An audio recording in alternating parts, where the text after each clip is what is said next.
Boy oh boy, the Russian hackers are at it again, according to most news and intelligence agencies in the West. I mean, they must have the most efficient hackers in the world, overturning US elections, hacking into multiple countries at one time. It's very impressive if you think about it. So guys, I was watching CNN and Fox News reporting on the same issue, that Russia was hacking into the UK to get their coronavirus vaccine. And anytime CNN and Fox News agree on one issue, I get a little skeptical. So in today's video, we will try to look at what we actually know so far and precisely what we're accusing Russia of this time. And we will take a look at what Russia has to say about this issue to try to give a fair view on things. You might be surprised that right now Russia is the nation actually closest to finding a functional vaccine against the coronavirus. So stay with me, we begin right after the intro.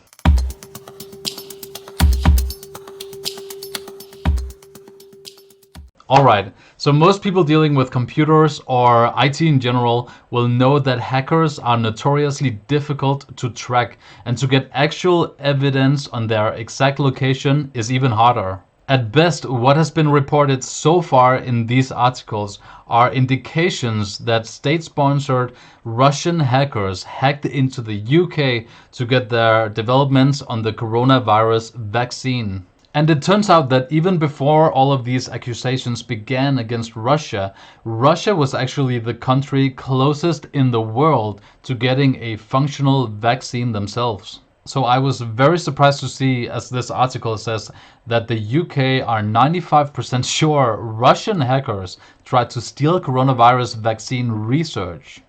Let's read from this The Guardian article about what they have to say. The UK Security Minister James Brokenshire has said Britain is more than 95% sure that Russian state-sponsored hackers targeted UK, US and Canadian organizations involved in developing a coronavirus vaccine. Brokenshire said the National Cyber Security Centre, NCSC, and its counterparts in the other countries were confident Russian intelligence agencies were responsible for the attacks on drug companies and research groups. The NCSC are 95% plus satisfied, as are our US and Canadian counterparts. He said, "We are very careful in terms of calling these things out, ensuring that we can have that confidence in attribution. We do believe that we have this here. I think the Russian government is being so hypocritical, claiming to support responsible behavior in cyberspace, while secretly conducting cyber attacks like this and others." So the UK intelligence agency certainly has the backing of its allies in the US and Canada. And I want to make it clear that I think we all agree that Russia certainly could have done this. What I do have a problem with is how Russian hackers have become scapegoats about a lot of things these days. Remember back in 2016 how the Russian hackers hacked the US election too, right? Well, to this day, there still isn't any evidence that Russia actually hacked the US 2016 election, whatever that means. In fact, there isn't any evidence out there available to us that the Russian government had anything to do with the 2016 election. Again, I'm not saying they couldn't have done it. For sure, they could have, but I'm saying there's a pattern here.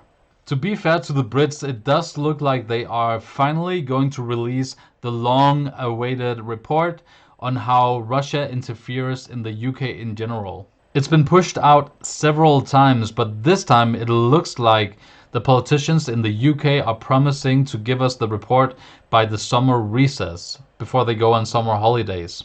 Alright, so here's something interesting. In spite of all of the charges against Russia right now, Russia has still been able to make a deal with the UK about getting a future UK-developed vaccine for the coronavirus. For the Russian side of things, let's take a look at this SCMP news article and what it has to say. Moscow unveiled a pact with AstraZeneca for it to produce a coronavirus vaccine being developed by the firm and Oxford University. Russia's wealth fund head says this shows the country had no need to steal vaccine data. So AstraZeneca is a UK and Swedish-owned pharmaceutical company working on finding a vaccine alongside Oxford University, also in England. And since Russia made this deal with the UK before the hacking of the UK supposedly by Russia, Russia is saying that they had no need to go in and actually steal any data. And at the very least, that kind of makes sense on the surface if you think about it. So Kirill Dmitriev is a wealth fund head who talks about it in this article. He says, AstraZeneca already has an agreement with R-Pharm, a Russian portfolio company, on the complete localization and production of the Oxford vaccine in Russia, said Dmitriev. Alexei Repik, R-Pharm's board chairman, said on Friday his company had signed the deal. There's nothing that needs to be stolen, Dmitriev, who is involved in coordinating Russia's own vaccine push, said. It's all going to be given to Russia. So what confuses me is, why aren't we seeing sanctions from the UK against Russia if they know by 95% certainty that they did this?